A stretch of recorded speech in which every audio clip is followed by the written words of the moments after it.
Guys, welcome back to the series. Jesus is in Jerusalem. He's teaching the disciples. The crowds of people are flocking to see him.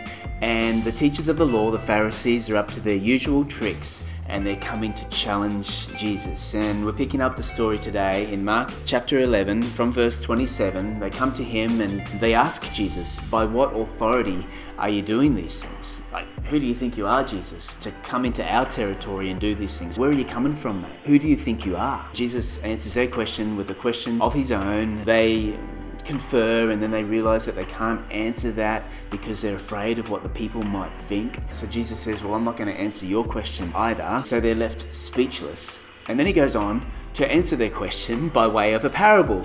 In Mark chapter 12, you can follow this. Jesus tells the parable of the owner of a vineyard who sets up this vineyard. He puts some tenants in charge of it. After some time, he sends a servant to collect the profits, and the tenants see the servant and they say, well, let's beat this guy up. He doesn't have a share in this. So they beat him up. The owner sends another servant, and this happens again and again and again. The owner sends a servant. The tenants beat the servants up. It's a picture of God establishing Israel, sending prophets to warn the people of Israel, the religious establishment, but the hard-hearted religious ones beating up those prophets and killing them. And then finally, the owner of the vineyard says, I'll send my son. They'll respect my son, surely. But the tenants said to one another, this is the heir. Let's kill this guy. And so they do. And Jesus says, well, what do you think the owner of the vineyard is going to do? He's going to come and kill those tenants. Then Jesus wraps up with a quote from the Old Testament. He says, the stone the builders rejected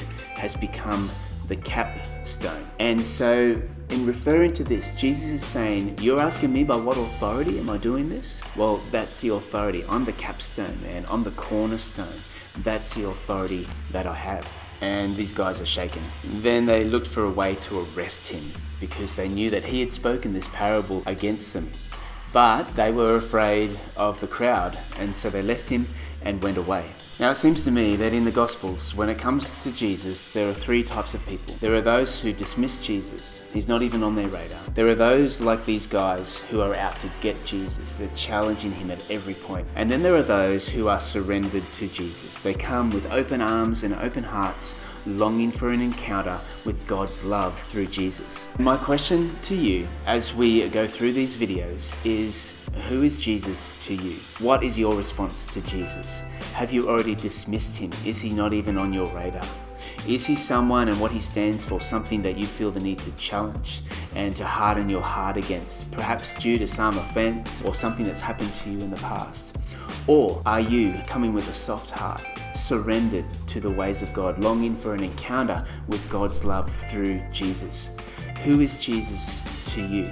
And I pray that even if you've been one of those first two types of people, that you would find a softening in your heart, that you would become the third type of person with open arms and open heart to respond to his offer of love and salvation that he extends to you today.